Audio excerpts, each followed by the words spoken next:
राधे दोस्तों, स्वागत है आप सभी का मेरे YouTube channel Geeta Kharkalvatta daily blog में। आई होप आप सभी लोग ठीक होंगे और स्वस्थ होंगे। और दोस्तों, मैं तो ठीक तो नहीं हूँ और परेशानियों ने इतना घेर रखा है कि आजकल मैं डेली ब्लॉग नहीं बना पा रही हूँ। और हमारे परिवार में बहुत आजकल असमंजस का माहौल बना हुआ है, तो मैं आपको फिर कभी बताऊँगी। और मैं डेली ब्लॉग आजकल इसी कारण नहीं बना पा रही हूँ, कभी यहाँ कभी वहाँ हो जा रहा है। और आजकल मन भी नहीं कर रहा है और बिल्कुल इच्छा भी नहीं है ब्लॉग्स बनाने की। तो आजकल मैं आपको सिर्फ अपने डेली ब्लॉग में कीर्तन भजनों को ही दिखा पाऊँगी। और जब हमारे घर में सब चीज़ ठीक ठाक हो जाएगा और सारी परेशानियाँ दूर हो जाएंगी, तो गाइज हम फिर से डेली ब्लॉग बनाएंगे और आपको दिखाएंगे। तो माँ कालिका से और हमारे इष्ट देवता से, भूमिया बागेश्वर देवता से दुआ है कि घर पे सब अच्छा कर दे और जैसा हमारा परिवार था वैसा ही बना दे, सब चीज़ अच्छा कर दे।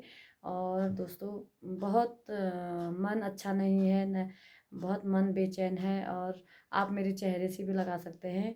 और मेरी एक आदत है, मैं किसी का दुख अब नहीं देख सकती हूँ और मुझे बहुत परेशानी हो जाती है, क्योंकि मुझे अपने ऐसा होता है कि जो मेरे साथ घटनाएं घटी हैं तो मुझे वो चीज़ याद आ जाती है, जो दुख मैंने देखे हैं, जो परेशानियां मैंने झेली हैं।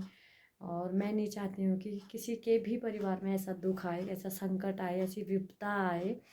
तो गाइज़, मैं बिल्कुल बहुत भावुक मन की हूँ, मैं हंसती हूँ, बोलती हूँ, मुस्कुराती हूँ, लेकिन मैं यही चाहती हूँ कि किसी भी परिवार में कोई दुख ना आए, और मेरे से किसी का परिवार का दुख देखा नहीं जाता है। और यही कारण है कि मैं इस विपदा की घड़ी में, इस मुसीबत की घड़ी में अपने परिवार के साथ रहना चाहती हूँ, उनका साथ देना चाहती हूँ, उनका सहयोग जहाँ तक मेरे से होगा मैं करूँगी। और माँ कालिका से मैं हमेशा दुआ करूँगी कि उनके घर में जल्दी से सब अच्छा हो जाए, सब स्वस्थ हो जाए। और गाइज, मैं आपको बताऊंगी कभी कि क्या है कैसा है करके। तो अभी मैं आपको कुछ भी नहीं बताने की हालत में हूँ, मैं कुछ बता भी नहीं सकती हूँ। तो आप मेरे कुछ दिनों तक के ब्लॉग में देखिए, ये मेरा एक रूटीन का काम है। मैं सोशल मीडिया से जुड़ चुकी हूँ और मेरी एक जिम्मेदारी भी बनती है मैं कि रोज़ का एक ब्लॉग बनाऊँ और आप तक पहुँचाऊँ। लेकिन गाइज, कभी कभी ऐसी स्थिति आ जाती है कि हमने पहले अपना घर परिवार, अपने भाई बंधु देखने होते हैं, फिर सेकंड टाइम में हम ब्लॉग बना सकते हैं। तो यही कारण है कि मेरे ब्लॉग आजकल आप तक नहीं पहुंच रहे हैं और हम बहुत बड़ी मुसीबत में हैं। भगवान से दुआ करती हूँ कि हम जल्दी ही इस मुसीबत से निकलें और माँ काली का आशीर्वाद ऐसे हमारे ऊपर बना रहे। और भगवान किसी को भी दुख की घड़ी में सहन करने की शक्ति दे, या उनको अच्छा सोचने के लिए कहे, अच्छे मन में विचार आएँ।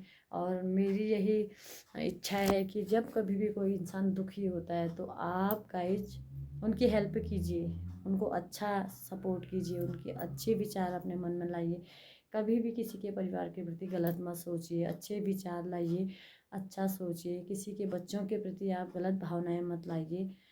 हम नहीं देखते हैं, दूसरा नहीं देखता है, तीसरा नहीं देखता है, लेकिन जो ऊपर है, जो सर्वव्यापी है, जो कुछ संसार चला रहा है, जो दुनिया चला रही है, वो सब देखता है।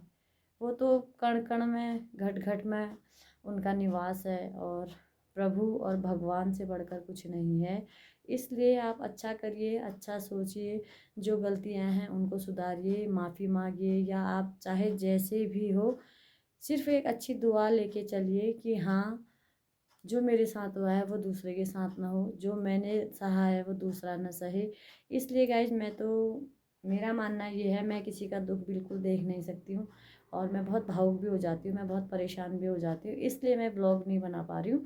और गाइज, जल्दी मेरे ब्लॉग आपके पास आएंगे, मैं डेली रूटीन में फिर लौट के आऊँगी। देखो, मेरी डेली रूटीन की दिनचर्या ही नहीं हो रही है आजकल। कब सोने का टाइम है, कब उठने का टाइम है, कब खाने का टाइम है, सारी दिनचर्या अस्त व्यस्त पड़ी हुई है। तो मैं आपको कुछ भी नहीं दिखा सकती हूँ।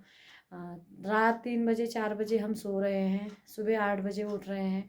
हम कब खा रहे हैं, क्या खा रहे हैं, कैसा हो रहा है, क्या नहीं हो रहा है। तो गाइज, यही कारण है। ज़्यादा मैं आपको नहीं बता पाऊँगी अभी, क्योंकि बस यही है कि जो दुआएं हम लेके चल रहे हैं, हमारी दुआएं माँ तक पहुँचे। हमारी दिल से दुआएं हैं कि सबके घरों में अच्छा है, सबके बच्चे सुरक्षित रहें। मैं तो यही चाहूँगी कि पूरे देश दुनिया में सबके घरों में खुशहाली रहे, दुख का सामना किसी को न करना पड़े, जिस घर में गाइस दुख आता है ना, वो घर बहुत परेशानी से हो जाता है, क्योंकि हमने बचपन से ही दुख देखे हैं। ऐसा नहीं है कि मैं हंसती हूँ, बोलती हूँ, गाती हूँ, मुस्कुराती हूँ, हम टेंशन में नहीं रहते हैं। जब हम शायद पैदा हुए थे या 2-3 साल के होंगे, 3-4 साल के, हमने अपनी ज़िंदगी में बचपन से ही दुख देखा। कभी हमने अपने अपनों का दुख देखा, कभी हमने पड़ोस का दुख देखा, कभी हमने सभी का दुख देखा है। तो मेरी कहानी तो इस दुनिया से ही अलग होगी शायद।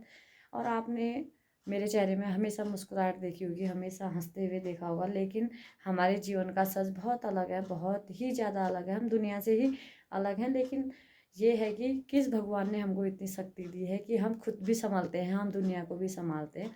बस यही दुआ है कि हमें भगवान इतनी हिम्मत दे कि हम दूसरे को भी हिम्मत दें। और इतनी छोटी उम्र में इतनी चीज़ें सहन कर ली हैं, इतनी छोटी उम्र में इतना इतना कुछ देखा है कि मतलब अब ये लगता है कि हाँ, दूसरे का बस अच्छा होए।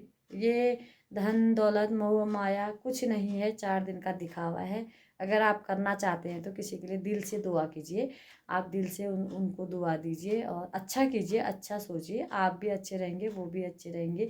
इसी के साथ मैं अपना ब्लॉग भी आज यहीं पर समाप्त करूँगी, और मेरे डेली रूटीन का ब्लॉग आपको मिलेगा 2-4 दिन के बाद। उसके बाद मैं दिखाऊंगी अपने डेली की दिनचर्या। तो आज के ब्लॉग के साथ ही समाप्त करती हूँ मैं अपनी दिनचर्या। तो मेरी कुछ रही नहीं फ़िलहाल, और मैं अपनी ब्लॉग में आपको सुनाऊंगी अच्छे अच्छे भजन।